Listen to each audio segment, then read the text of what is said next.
Carl, what have you done? Think anyone will notice? Mr. Carl Jackson.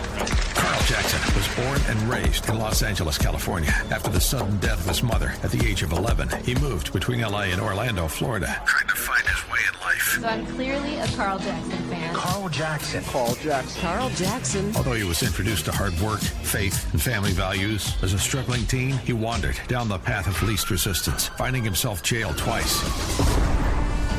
By the grace of God, he attended an evangelical church and found that there was a better way and accepted Jesus Christ as his Savior. There's just no fake stuff about Carl Jackson. Now, on the Salem Podcast Network, Carl has launched on a journey to help people of all races and backgrounds to discover facts of America's true past, as well as realize the benefits of utilizing their God-given gifts and talents, which far outweigh any benefit from a government subsidy or program. Dangerous out here. Let's roll, Carl.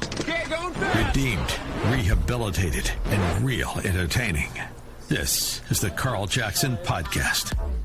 All right, hey, welcome to the Carl Jackson Podcast on this George Washington Day. I'm not going to say President's Day. I don't believe that all presidents deserve honor and respect, and I don't think you should either. I think the office of the presidency deserves respect, although I must admit that I sincerely struggle with that when it comes to Joe Biden. I sincerely struggle with that when it came to Barack Obama. And the reason why isn't because I'm Republican and they're Democrat. It's because I think they are fundamentally trying, or Barack Obama did. I believe that Joe Biden is continuing with this idea or this goal to fundamentally transform America, America being the greatest country that God has ever given man.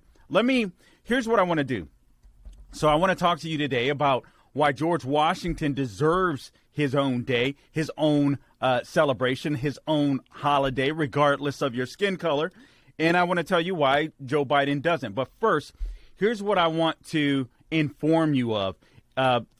Considering the founding of our great nation, I want to explain to you quickly what the president's role was and how minor his role was in the beginning of our country and how minor it is supposed to be. And I'm going to give you all of the things, or at least many of the things, that a president does today that the president constitutionally has no business doing. And I would blame that on the politicians. I would blame that on the presidents themselves. But let's be honest, we are to blame as well. So here are some of the things that a president was supposed to do.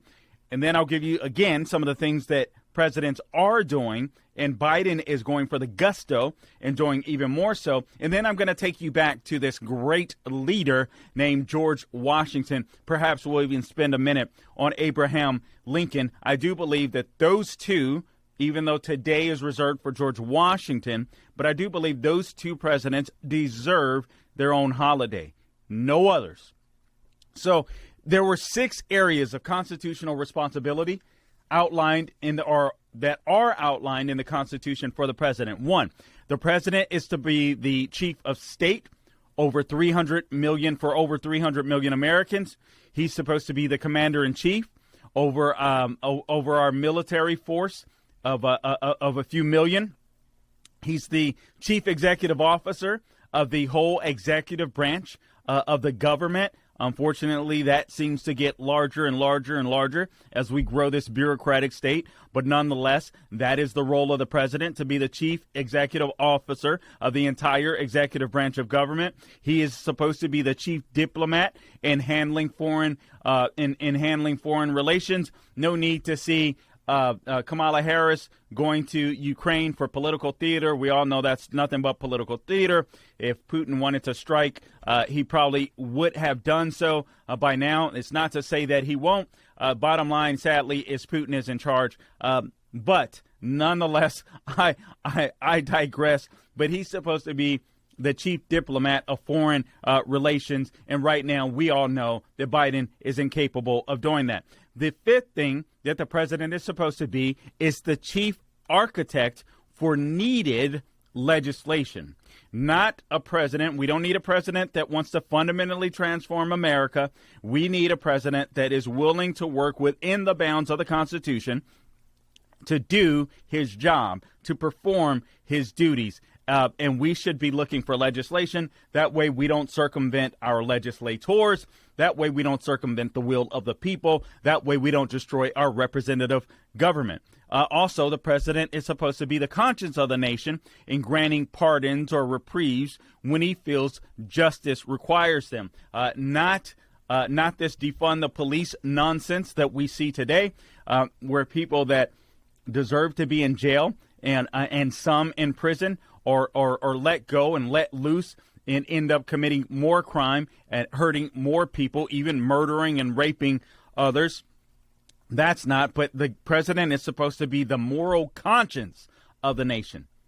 And we've exceeded that today. So here are some of the things, although I did mention some briefly as I was going through the 6 areas of constitutional responsibility that a president is doing today, that our presidents do today. The president now seemingly has the responsibility of maintaining full employment for the workforce of the entire nation. That is not the president's job. That belongs to free market capitalism. That is our system. If you say you hate the system, then I would encourage you to have the courage of your convictions and leave and move to a socialist nation. I dare you. The second thing the president has today is the task of ensuring a high level of agricultural prosperity. I don't think Joe Biden is a farmer. All right. The task of developing a national housing project or housing program is another thing the president is involved in. We call it HUD. Today, the president has the task of supervising the exclusive distribution of atomic energy and resources. All right. The president also has the responsibility today of underwriting hundreds of billions of dollars in private loans and private insurance programs. And let me tell you why let me tell you why this is so important and why I'm running off all of these things that a president is doing, and why trying to explain to you why or persuade you why the power of the presidency or the office of the presidency has far exceeded what the office is supposed to do is because once we start relying on this figurehead to provide us with all of these niceties or government programs or to get involved in everything, the president no longer becomes the president, not the president envisioned by our Constitution, not the president outlined in our Constitution, I should say, but the president grows more and more into a monarchy. That is extremely dangerous. All right. Providing for various kinds of federal relief for the victims of natural disasters throughout the entire country. Why isn't that a state issue? I have no problem with the federal government dispersing monies to help out. And in fact, many times they do that. But oftentimes you'll see a president, go to a certain place, try to get credit for, healing the land or whatever it may be. Administering a national welfare program. It isn't the president's job to administer some type of national welfare program. I'm not against welfare for those that need it. I do believe that should be a state and a local issue. Let the states take care of their people. That way you don't have an authoritarian sitting on high in the central government in Washington, D.C., being biased towards people, dispersing money to his party, his team, whatever. You know what I mean? You don't want that. Administering a national Medicare and Medicaid program is another thing. The president has no business knowing what your medical condition is and being able to know. We've seen this take place with COVID. We've seen how huge big government has become, and they know everything. What about the HIPAA laws? Now, now the federal government wants to know everything about your health. Really dangerous because now they can take over and dictate what type of medicines, what type of treatment you should have, if you should get treated, so on, et cetera. And sadly, we saw a lot of doctors that participated in this nonsense as well. So these are things that the federal government should not be able to do. Administering a national social security program, another thing. Allocating billions of dollars for educating the young. Again, that should be a 10th Amendment thing. That should be a state thing. The 11th thing, settling major labor union management disputes. Administering a network of health agencies like we see today. Administering the EPA all to promulgate this global warming, man-made global warming hoax. And that isn't to say that man doesn't contribute in a minor way to the environment of the world. I don't necessarily believe that, but to say that men are doing harm to the environment, no, I think God knew what he was doing. And I don't believe that men are causing damage to the environment. If so, I'd like to know how many people have died of global warming. You see more people dying during cooling spells or snowstorms, so on, etc. Obviously, wild hurricanes or something like that. But if you go and check the numbers, hurricanes haven't necessarily increased because of any type of warming. In fact, you can go back, you can go back 100 years or so and see that there were hurricanes that were even more intense than they are today. Also, President administers nearly 40% of the nation's land area and its resources, which I think is totally crazy. I don't think the federal government needs to own so much land, quite frankly. Administering supervisory control over the discovery and development of all major energy resources, regulating all major United States industries such as steel, automobile manufacturing, coal mining, oil production, metal mining, and so forth. And again, I do believe that there should be some regulatory agencies that say, hey, listen, don't go out of control. We do have to abide by some standards, but the president often uses whatever he may believe as a cudgel to say, hey, don't drill for oil, don't do, you know what I mean? We should develop standards, and we can do that. States can follow those standards, but we need to get out of the business of the federal government trying to run our energy products. You see what's happened with that under Joe Biden. I mean, Trump actually brought us, we were energy independent, I believe, for the first time in America's history. And it should be that way, but it's not necessarily a power that the federal government, that the president should have. Supervising all radio and television broadcasting in the U.S. is a prerequisite to issuing licenses. And I understand that there's some things that should and should not be on radio. That, again, should be left up to the states. That should be left up to radio stations. And whomever, it should be in the hands of private people, monitoring the manufacturing and distribution of food and drugs, the FDA, and requiring special permission before any drug can be distributed. Just think of what we went through with the COVID vaccines, so on, et cetera. Just entirely crazy. Thankful for Trump's Operation Warp Speed. We're finding out that those drugs weren't as effective. But you know what? You are allowed to have a.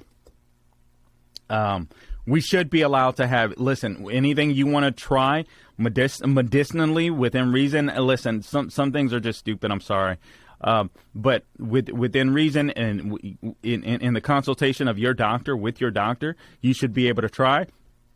The FDA should not be able to get in the way of that. I do believe there should be less regulation on that front. Excuse me. Still dealing with the end phase of this code for all of you that have been informed on that. And then initiating various types of federal programs on a regional basis to replace many powers and activities originally reserved to the sovereign states. I mean, we see the growth of government just getting massive. Big government stinks. The bigger government becomes, the smaller you become, the less important you become, the more government becomes important. And that brings me to George Washington and why I believe that George Washington deserves his own holiday and not a person like Joe Biden or Woodrow Wilson. We'll go through some more names. But George Washington, again, had to the Daily Signal. This was a column that appeared several years back, and I've read several since, honestly. But I just like how this flows, so we'll just go through it and just bring some things to mind. Even if you, we'll get it. We'll just get into that. All right. So there's a reason I said George Washington, happy George Washington Day. Again, I don't believe that every president deserves to be honored. Even if you are a leftist or a liberal or a Democrat that disagrees with my beliefs, my worldview, my policy beliefs, or my politics, if you will, I think we can all agree that not every president deserves to be honored. You might say that a Republican president doesn't deserve to be honored. That's fine. But there's two presidents that I do believe deserve to be honored. And I know what you're going to say. I know some liberals, some black people, some are looking at me and saying, George Washington, well, George Washington owned slaves. Well, George Washington did own slaves, but you have to read the rest of the story. The man really came to a point of repentance, as did some of the other founders that owned slaves. And quite frankly, and I'm not giving them a pass for this, I just realize I recognize history in the context of history, and I look at all the judgmental people that will talk about what George Washington did when that was the norm. Slavery was the norm of the day. Who broke the norm? Who ended slavery? It was the United States of America. There's a reason blacks have been able to flourish here like they've not been able to flourish anywhere else. What Satan intended for evil, God turned to good with the black community within the United States. Sadly, far too many blacks don't realize that. But let me say this again: George Washington deserves our respect. Again, we had he repented. Our Constitution is embodied. There's an amendment process that embodies the spirit of repentance. No other nation in the world has ever done that. So George Washington was celebrated spontaneously since the Revolution, but it was formally declared in 1879. But as of late, it's morphed into, actually over the last 50 years, President's Day. But here's why we should consider Washington's legacy and not not exalt every president that becomes president. When you exalt every president just because just because this person is a president, it just becomes another day on the calendar. No one thinks about it. No one pays reverence to it. It's just, hey, I got a day off. Let me go to the beach. Let me barbecue. Let me do this. Let me do that. But no one takes the time to recall or to recollect upon what makes America great, what made us different, what made us exceptional. So I want you to consider George Washington's legacy.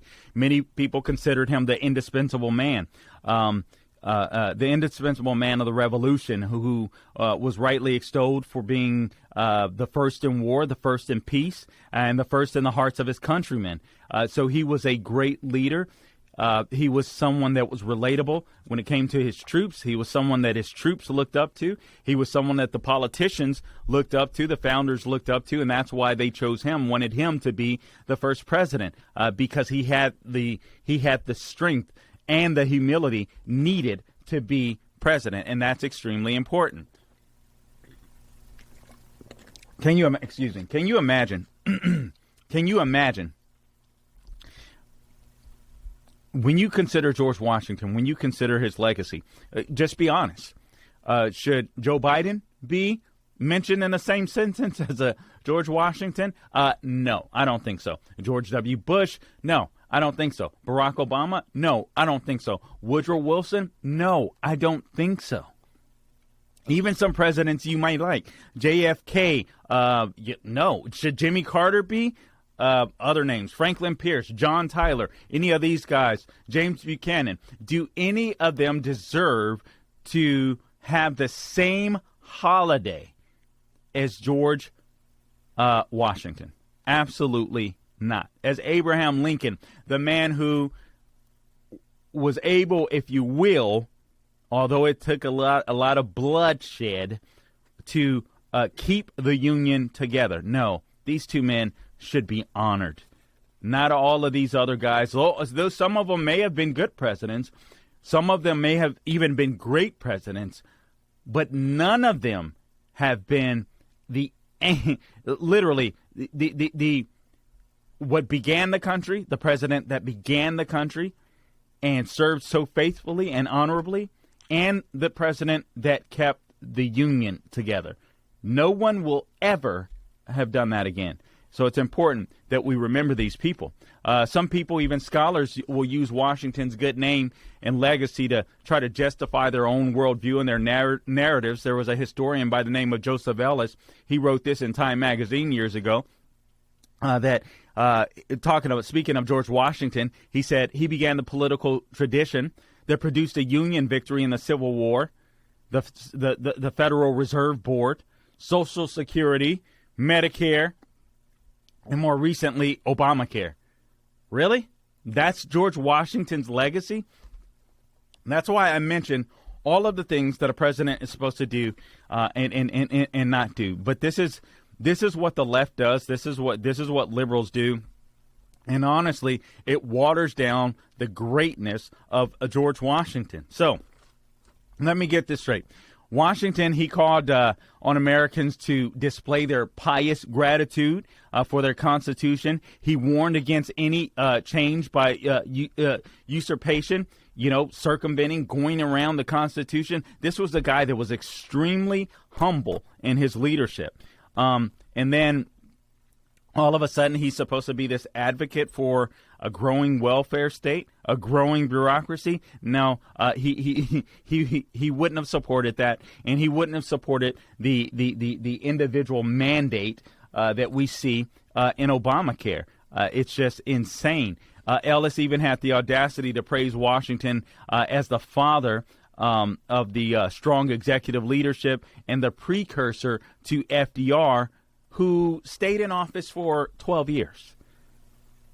Stayed in office for 12 years. This is a man, FDR, who wanted power, who wanted to fundamentally transform America.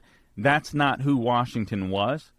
Washington didn't even want to stay a second term, let alone a third term. And FDR, he wanted to stay even more. The guy wanted to sit there forever. So we can learn a lot from Washington, his strength in battle, his humility, considering, being the first president of the United States, his knowledge and handling of foreign policy, his fight for religious liberty. All of these things set George Washington apart from every other president after him. It was very important that he set the tone, and he set the tone. Here's the oath that he swore. I do solemnly swear, and every president, affirms this oath, if you will. I do solemnly swear that I will faithfully execute the office of President of the United States and will, to the best of my ability, preserve, protect, and defend the Constitution of the United States. What's the difference with Washington? We know that he meant it because he did it and because he was the first to do it. Washington never placed himself above the Constitution. He took the oath seriously and didn't try to place himself, again, above the Constitution. Here's what Washington understood. He understood himself to be a president of a republic in which people, through their elected representatives in Congress, make the laws. He wasn't some progressive. He wasn't some visionary leader who had to define what progress was and lead the unenlightened masses there, if you will, the dummies there. What are the people in Davos trying to do with the Great Reset? He didn't think we were all a bunch of morons that needed to listen to the higher elites, if you will. We were just the dummies. That's not what he believed. That's not what he believed at all. I'm sitting here looking for a pen because, never mind. But that's not what he that's not what he believed. That's not who he was. So Washington took care to do a couple of things. He wanted to take care that the laws were faithfully executed. He proved that when he squashed the Whiskey Rebellion in 1794. The guy showed restraint. The guy showed morals. He didn't try to make laws himself. He didn't try to issue executive orders. He didn't try to circumvent the Congress, or he didn't try to regulate what could be legislated. He let the Constitution do its job. I'm getting some weird feedback in my ears. Anyway, he let the Constitution do his job. He left behind no signature legislation. So, we hear that, and it's like, really? No signature legislation? Accomplishments? No. He used his veto only twice, once on a constitutional grounds and once in his capacity as commander-in-chief. That's it. That's it. The guy knew his role. His role was minimal. This was a government of, for, and by the people, and he got it. He understood it. That's why it was important for him to go first. And then he only gave 3 inaugural addresses a year. And again, he had to be convinced to serve a second term. This was an extremely humble man, although he was a great warrior. His foreign policy as president, who took his bearings from the Constitution, Washington devoted considerable attention to foreign policy. Washington believed, sought to establish an energetic and an independent foreign policy. He believed that America needed a strong military so that it could choose peace over war, peace through strength. Why does that sound familiar? Can you say Ronald Reagan? Can you say President Trump? This is what they believed as well. You build up your military not to bully people around the world, not to get involved in entangling alliances that we have no business being a part of, but you build your military so hopefully you don't have to go to war. So people say it's no different. I don't know why people don't understand this. You know, people the total anti-war, anti-military crowd. It's like, okay, you don't want to go to war. That's fine. Let's build up our military so people know not to mess with us. Let me ask you the simple question: if you see somebody. If just imagine a thief, let's put it this way. Imagine a thief, whatever, a burglar that wants to break into someone's home, but they see a sticker on the door that says, hey, a dog is here. Violators, or you break into my house, you're going to get shot, whatever it may be. That person is going to be less likely to break into that home because that person doesn't want to deal with the consequences. Same is true with the military. And then religious liberty. This is extremely important. Religious liberty, listen, our Constitution embodies, in my opinion, faith and family, right? It embodies the importance of the two. And I believe our nation embodies that, the importance of family and the importance of church and our religious community. And then government should be the last thing that we are concerned about. But this article says no survey of Washington's legacy would complete without acknowledging his profound commitment to religious liberty. Many today seem to have lost sight of the crucial distinction he drew between mere toleration and true religious liberty. And that is so true. When it comes to religious liberty, as long as you're not trying to blow people up, you know what I'm saying? As long as you're not trying to shoot people up in a synagogue, or even at an abortion clinic or something like that, and you have a particular religious belief, in America, we have the freedom of speech. It doesn't mean we're all going to like everything that everyone has to say, whether they're religious or non-religious. But we have a battlefield of ideas that exists within the United States, so I'm free to promulgate my beliefs. You can do the same with yours, and then we might persuade each other. We might convince each other to go one way or the other, or we may not, but we could still live peaceably.